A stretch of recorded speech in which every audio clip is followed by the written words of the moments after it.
Good evening everyone, welcome to civil services study. Welcome back. 54 test complete हो गए UPSC civil services prelims के लिए 2021 के लिए टेस्ट सीरीज चलाई जा रही है। यह है टेस्ट नंबर 55। मोस्ट इम्पॉर्टेंट है ये प्रश्न, क्योंकि इस टेस्ट में हम फोकस करने वाले हैं इंडियन पॉलिटी, भारतीय राज्य व्यवस्था के प्रश्नों पर। चलिए स्टार्ट करते हैं हिंदी में। तो पहला ही प्रश्न इंपॉर्टेंट है। प्रश्न क्रमांक संख्या 1 पर आ जाइए। निम्नलिखित कथनों पर विचार करना है। पहला स्टेटमेंट है, डॉक्टर भीमराव अंबेडकर ने प्रस्तावना को यानी प्रियम्बल को भारत की आत्मा कहा है। और एस.आर. बोम्मई बनाम यूनियन ऑफ इंडिया में सर्वोच्च न्यायालय ने प्रस्तावना को संविधान का अभिन्न अंग माना है। बताइए, दोनों के दोनों इंपॉर्टेंट है, कौन सा सही है इसमें। देखिए, प्रस्तावना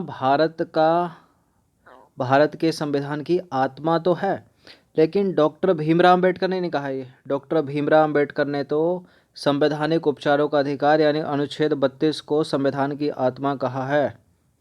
तो इसलिए पहला वाला स्टेटमेंट गलत हो जाता है। एस.आर. बोम्मई बनाम यूनियन ऑफ इंडिया में सुप्रीम कोर्ट ने प्रस्तावना को संविधान का अभिन्न अंग माना है। और केशवानंद भारती बनाम केरल राज्य में भी प्रस्तावना को जो है संविधान का अभिन्न अंग माना है सुप्रीम कोर्ट ने। तो यहाँ पहला वाला गलत हो जाएगा, दूसरा वाला सही हो जाएगा। तो इसका आंसर हो जाएगा ऑप्शन नंबर बी। तो देखिए, संविधान की आत्मा जो है प्रस्तावना को माना जाता है, परंतु डॉक्टर भीमराव अंबेडकर ने संविधान की आत्मा प्रस्तावना को नहीं बल्कि संवैधानिक उपचारों के अधिकार यानी अनुच्छेद 32 को माना है, इसलिए गलत है पहला स्टेटमेंट। एस.आर. बोम्मई बनाम यूनियन ऑफ इंडिया 1994 मामले में भारत के सर्वोच्च न्यायालय ने प्रस्तावना को संविधान का अभिन्न अंग माना है, लेकिन इससे पहले केशवानंद भारती बनाम केरल राज्य मामला 1973 का, उसमें भी सर्वोच्च न्यायालय ने प्रस्तावना को भारतीय संविधान की मौलिक संरचना का भाग स्वीकार किया है। मोस्ट इंपॉर्टेंट क्वेश्चन नंबर 2 पर आ जाइए। भारतीय संविधान की प्रस्तावना पर विचार करना है। मोस्ट इंपॉर्टेंट है, बहुत पूछा जाता है प्रश्न यूपीएससी और स्टेट पीसीएस में। तो क्या विचार करें कि भारतीय संविधान की प्रस्तावना, जिसको उद्देशिका या प्रियम्बल भी बोलते हैं, इसमें 4 प्रकार के न्याय की चर्चा की गई है, 4 प्रकार की स्वतंत्रता की चर्चा की गई है, 3 प्रकार की समानता की चर्चा की गई है। बताइए कौन सा सही है इसमें। देखिए, भारतीय संविधान की प्रस्तावना में जो है 4 प्रकार नहीं बल्कि 3 प्रकार के न्याय की चर्चा की गई है, 5 प्रकार की स्वतंत्रता की चर्चा की गई है और 2 प्रकार की समता या समानता की चर्चा की गई है। अब यहाँ 4 प्रकार के न्याय की बात की गई, जबकि न्याय तो 3 प्रकार का, गलत है। और 4 प्रकार की स्वतंत्रता की बात की गई है, तो गलत हो गया दूसरा स्टेटमेंट पे, क्योंकि स्वतंत्रता तो 5 प्रकार की है। 3 प्रकार की समानता की बात की गई है, वो भी गलत है, क्योंकि समानता तो 2 प्रकार की है भाई। तो 3 प्रकार का न्याय कौन सा है? सामाजिक, आर्थिक और राजनीतिक न्याय। और 5 प्रकार की स्वतंत्रता कौन सी है? विचार की स्वतंत्रता, अभिव्यक्ति की स्वतंत्रता, उपासना की स्वतंत्रता, धर्म की स्वतंत्रता। ठीक है। और समानता 2 प्रकार की कौन सी है? 2 प्रकार की समानता या समता कौन सी है? अवसर की समानता और प्रतिष्ठा की समानता। ठीक है। तो इसमें कोई भी सही नहीं है, इसका आंसर हो जाएगा ऑप्शन नंबर डी, कोई भी नहीं। तो देखिए, भारतीय संविधान की प्रस्तावना में इम्पोर्टेंट है, याद रखना, 3 प्रकार के तो न्याय की चर्चा की गई है, सामाजिक, आर्थिक और राजनीतिक न्याय। और स्वतंत्रता कितनी की है? 5 प्रकार की है। विचार की स्वतंत्रता, अभिव्यक्ति की स्वतंत्रता, विश्वास की स्वतंत्रता, धर्म की स्वतंत्रता और उपासना की स्वतंत्रता। 2 प्रकार की समानता है, प्रतिष्ठा की समानता और अवसर की समानता। अब इम्पोर्टेंट क्या है? अभिव्यक्ति की स्वतंत्रता कर देते हैं। ये जो अभिव्यक्ति की स्वतंत्रता है, इसको क्या बोल देते हैं? अभिव्यक्ति की स्वतंत्रता जो है इसको कर देते हैं न्याय में। और ये जो आर्थिक है इसको कर देते हैं स्वतंत्रता, जबकि आर्थिक तो न्याय है। और इस तरह से पूछा भी गया प्रश्न। ठीक है, 17 में पूछा था यूपीएससी में 2017 में कि आर्थिक जो है न्याय है हमारे प्रियम्बल में या प्रस्तावना में, जबकि आर्थिक न्याय थोड़ी है, सॉरी आर्थिक स्वतंत्रता है, जबकि आर्थिक स्वतंत्रता थोड़ी। ऐसा प्रश्न किया था। आर्थिक तो न्याय है, स्वतंत्रता तो धर्म की है, अभिव्यक्ति की है, विचार की है, ठीक है, उपासना की है। तो ये चीज़ याद रखना आपको। सामाजिक, आर्थिक अगर स्वतंत्रता लिखी हो तो गलत है, क्योंकि सामाजिक, आर्थिक और राजनीतिक तो न्याय है, न्याय। ठीक है, स्वतंत्रता नहीं है, ना ही राजनीतिक स्वतंत्रता है। ठीक है, राजनीतिक न्याय है, सामाजिक न्याय है, आर्थिक न्याय है। स्वतंत्रता है विचार की, अभिव्यक्ति की, धर्म की, विश्वास की और उपासना की। ठीक है। और समानता 2 प्रकार की, प्रतिष्ठा और अवसर की। क्वेश्चन नंबर 3 पर आ जाइए। भारतीय संविधान के संदर्भ में निम्नलिखित कथनों पर विचार करना है। 3 स्टेटमेंट है यहाँ पर, बताना कि इनमें से कौन सा करेक्ट है। प्रत्येक वर्ष 26 जनवरी को गणतंत्र दिवस मनाते हैं। प्रत्येक वर्ष 26 नवंबर को संविधान दिवस मनाते हैं। डॉक्टर अंबेडकर ने संविधान को एक पवित्र दस्तावेज कहा है। डॉक्टर अंबेडकर ने कहा है या फिर किसी और ने कहा है? जवाहरलाल नेहरू ने कहा है। डॉक्टर अंबेडकर ने ही कहा है। और अनुच्छेद 32 को संविधान की आत्मा कहा है इन्होंने, संवैधानिक औपचारिक अधिकार को। इतना तो सबको पता होगा, आजकल बच्चों को भी पता होता है 26 जनवरी को गणतंत्र दिवस मनाते हैं। क्या दूसरा वाला सही है? 26 नवंबर को संविधान दिवस मनाते हैं क्या? ये भी सही है, करेक्ट है। पहला भी क्रॉस क्यों लग गया? तो तीनों के तीनों करेक्ट हैं ये तो, बिल्कुल 1 2 3 डी। नेक्स्ट क्वेश्चन है, भारतीय प्रजातंत्र के संदर्भ में निम्नलिखित में से कौन से सही हैं? भारतीय प्रजातंत्र में जनमत संग्रह, पहल, ठीक है, और प्रत्यावर्तन, जनमत निर्णय, नीचे दिए गए कूट का प्रयोग करके सही उत्तर का चयन करना है। भारतीय प्रजातंत्र में क्या है इनमें से? जनमत संग्रह, रिकॉल है क्या? नहीं है, ये भी नहीं है, रेफरेंडम भी नहीं है, फिर इनिशिएटिव, पहल भी नहीं है, जनमत निर्णय, कुछ भी तो नहीं है इनमें से, गलत है, मतलब उपरोक्त में से कोई भी नहीं। तो देखिए, भारतीय प्रजातंत्र या लोकतंत्र के संदर्भ में उपरोक्त में से कोई भी सही नहीं है, क्योंकि उपरोक्त सभी प्रत्यक्ष लोकतंत्र से संबंधित है, जबकि भारत में अप्रत्यक्ष लोकतंत्र या प्रतिनिधि लोकतंत्र है। ठीक है, भारतीय संविधान की प्रस्तावना में लोकतंत्र का प्रयोग व्यापक रूप से किया गया है और राजनीतिक स्वतंत्रता के साथ साथ सामाजिक और आर्थिक स्वतंत्रता को भी शामिल किया गया है। क्वेश्चन नंबर 5 पर आ जाइए। निम्नलिखित कथनों में से कौन से सही है? तीन स्टेटमेंट है यहाँ पर, बताना कि इनमें से कौन सा करेक्ट होगा। पहला स्टेटमेंट है, भाषाई आधार पर वर्ष 1953 में आंध्र प्रदेश का गठन किया गया। राज्य पुनर्गठन अधिनियम 1956 के तहत भारत में 14 राज्यों और 6 केंद्र शासित प्रदेशों का गठन किया गया था। क्या एस केधर आयोग ने भारत में भाषाई आधार पर राज्यों के पुनर्गठन की स्वीकृति दी थी क्या? बताइए। देखिए, ये तो पता ही होगा आपको, वर्ष 1953 में भाषाई आधार पर आंध्र प्रदेश का गठन किया गया, करेक्ट है स्टेटमेंट। और राज्य पुनर्गठन अधिनियम 1956 के तहत भारत में 14 राज्यों और बिल्कुल 6 केंद्र शासित प्रदेश ही थे जिनका गठन किया गया। दूसरा भी करेक्ट हो गया। अब चूंकि दूसरा करेक्ट हो गया, पहला करेक्ट हो गया, तो इसका आंसर ए तो हो नहीं सकता, ना ही हो सकता है इसका सी। इनमें से एक आंसर होगा और तीसरे वाले को हम कर देते हैं गलत, क्योंकि एस के धर आयोग ने भारत में भाषाई आधार पर राज्यों के पुनर्गठन को स्वीकृति नहीं दी थी। फजल अली थे वो। ठीक है, तो तीसरे को एलिमिनेट करके बी लगा दीजिए इसका। तो देखिए, फजल अली आयोग ने भारत में राज्यों के पुनर्गठन के भाषाई आधार पर जो है उसको स्वीकार किया था। ठीक है, एस के धर ने नहीं किया था। तो जून 1948 में एस के धर की अध्यक्षता में भाषाई प्रांत आयोग का गठन किया गया। आयोग ने अपनी रिपोर्ट जो है दिसंबर 1948 में पेश की एवं भारत में भाषाई आधार पर राज्यों के पुनर्गठन के बदले प्रशासनिक सुविधा को वरीयता दी थी। ठीक है, प्रशासनिक सुविधा को वरीयता दी थी, प्रशासनिक सुविधा को वरीयता दी थी। फजल अली थे वो जिन्होंने राज्यों के पुनर्गठन जो है भाषाई आधार पर स्वीकार किया था। तो एस के धर नहीं है, गलत है। क्वेश्चन नंबर 6 पर आ जाइए। निम्नलिखित कथनों पर विचार करना है। 2 स्टेटमेंट है यहाँ पर, बताने कि इनमें से कौन सा करेक्ट है। भारतीय संविधान में फेडरेशन शब्द का प्रयोग कहीं नहीं किया गया है, कहीं पर भी नहीं किया गया है। और भारत अर्थात इंडिया जो है, इस शब्द का प्रयोग भारतीय संविधान के दूसरे अनुच्छेद में किया गया है। देखिए, आपको पता होना चाहिए 1 से 5 तक, फिर 6 से 11 तक, फिर 12 से 35 तक क्या है, 36 से 51 तक क्या है। ठीक है, ये पता होना चाहिए। तो भारत अर्थात इंडिया शब्द का प्रयोग भारतीय संविधान के पहले ही अनुच्छेद में है, दूसरे अनुच्छेद में नहीं है। गलत है दूसरा वाला स्टेटमेंट, पहला करेक्ट है। भारतीय संविधान में फेडरेशन शब्द का प्रयोग कहीं पर भी नहीं किया गया है। इस तरह के स्टेटमेंट भी पूछ लेते हैं यूपीएससी या स्टेट पीसीएस में कि क्या इस चीज़ को परिभाषित किया गया है, इस शब्द का प्रयोग किया गया है।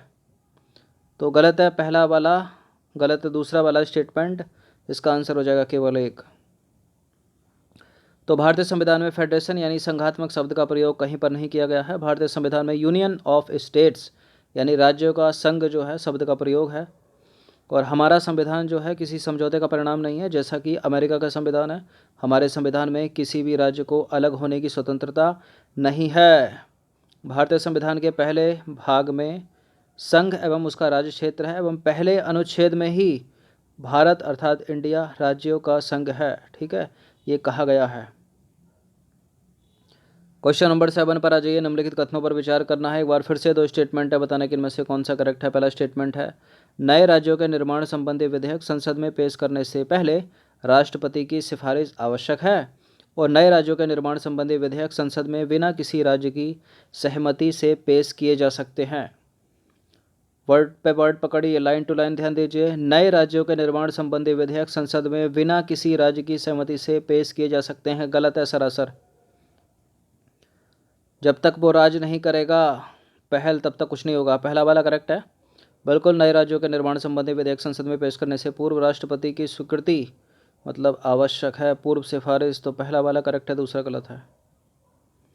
तो देखिए, नए राज्यों के निर्माण संबंधी विधेयक संसद में तब तक पेश नहीं किए जा सकते, कब तक, जब तक कि उस राज्य के विधानमंडल को निर्दिष्ट नहीं किया गया हो जिसके क्षेत्र में, जिसके नाम में, जिसकी सीमा में आप परिवर्तन कर रहे हो, ठीक है। क्वेश्चन नंबर 8 पर आ जाइए। निम्नलिखित कथनों पर विचार करना है। पहला स्टेटमेंट है, भारत एवं अन्य देशों के बीच सीमा निर्धारण संबंधी विवाद को हल करने के लिए संवैधानिक संशोधन की आवश्यकता है। नए राज्यों के निर्माण संबंधी विधेयक पहले संसद के निम्न सदन में पेश करना आवश्यक है, मतलब पूरा स्थापित।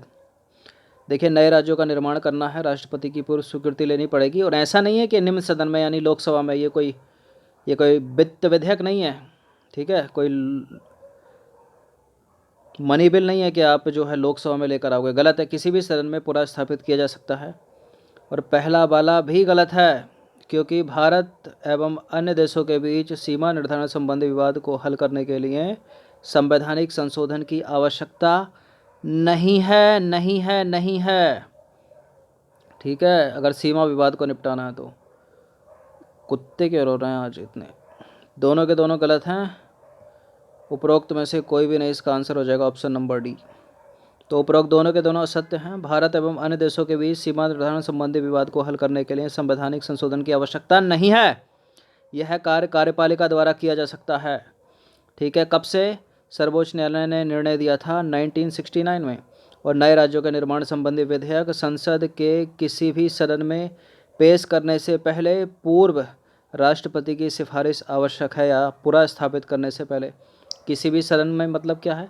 लोकसभा में ले जाओ आप, चाहे राज्यसभा में ले जाओ। अब यहाँ क्या कर रहा है? निम्न सदन को इंडिकेट करा है, यानी लोकसभा को, जो कि गलत है। क्वेश्चन नंबर 9 पर आ जाइए। निम्नलिखित कथनों पर विचार करना है। क्या है ये? हरियाणा है, महाराष्ट्र है, नागालैंड है, सिक्किम है, गोवा है, क्या करना है? भारत संघ के पूर्ण राज्य का दर्जा प्राप्त करने का सही कालानुक्रम कौन सा है? ये जो राज्य हैं भारत में, कब पूर्ण राज्य का दर्जा इनको प्राप्त हुआ, ये इम्पोर्टेंट है। इस तरह से ये सवाल बना लिए जाते हैं। तो हरियाणा और पंजाब तो दोनों 1966 हैं, ठीक है। महाराष्ट्र को प्राप्त हुआ था 1960 में। नागालैंड 1962-63 है। सिक्किम तो सबको पता होगा 1974 में राज्य भारत का, और पूर्ण राज्य का 1975 में। और गोवा जो है वो 1982 में। एक हिमाचल प्रदेश ही बहुत पूछा जाता है, तो वो 1971 में, 1971। तो इसमें सबसे पहले महाराष्ट्र आ जाएगा 1960 वाला, फिर 62 वाला आना चाहिए नागालैंड, 62-63 वाला नागालैंड आना चाहिए। तो 2-3 2-3 2-3 तो एक में ही है, सी हो जाना चाहिए इसका आंसर।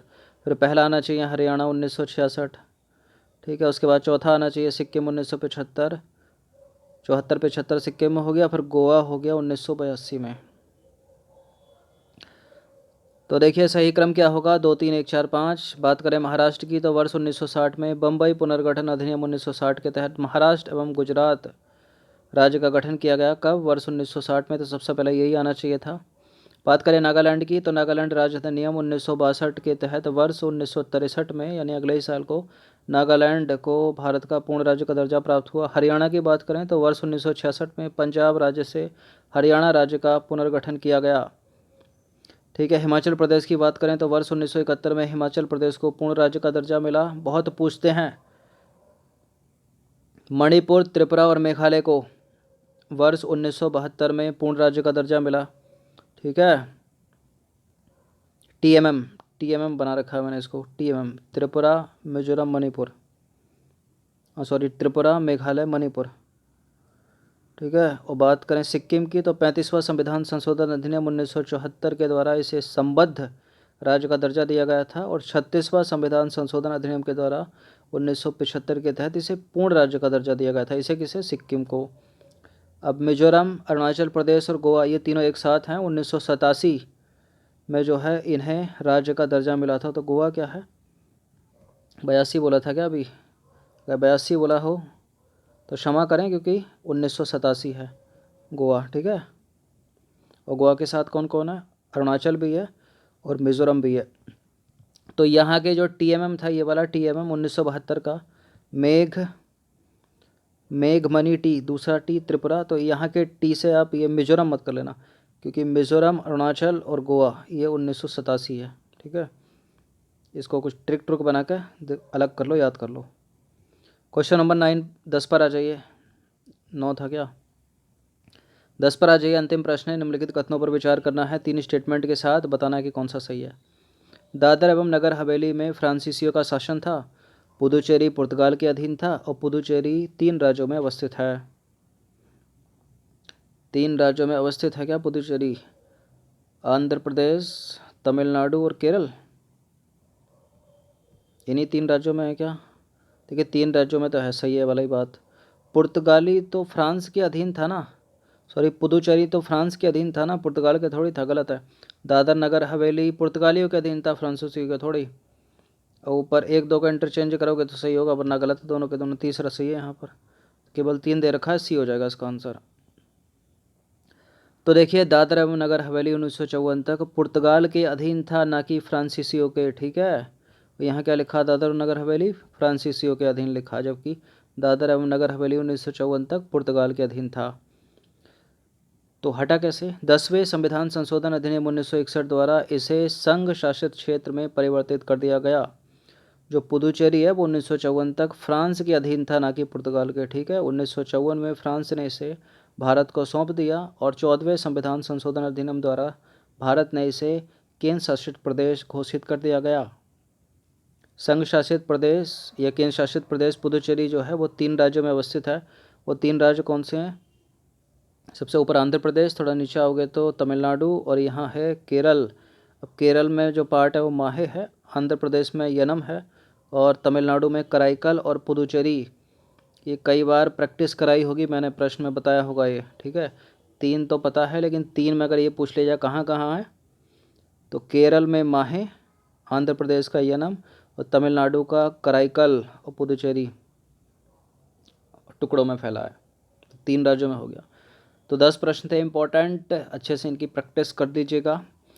अब आज से यानी क्रिसमस 25 दिसंबर से अभी तक तो यूपीएससी सिविल सर्विसेज के लिए जो है जितने भी 54, 55, 53 टेस्ट हुए थे उनमें करंट अफेयर्स पर फोकस था। अब हम जो है इसमें जीएस को ऐड कर देंगे। ठीक है। तो ज्योग्राफी भी मिलेगा, हिस्ट्री भी मिलेगा, आर्ट एंड कल्चर भी मिलेगा, पॉलिटी भी मिलेगा। हर दिन प्रैक्टिस करते रहिए। धन्यवाद।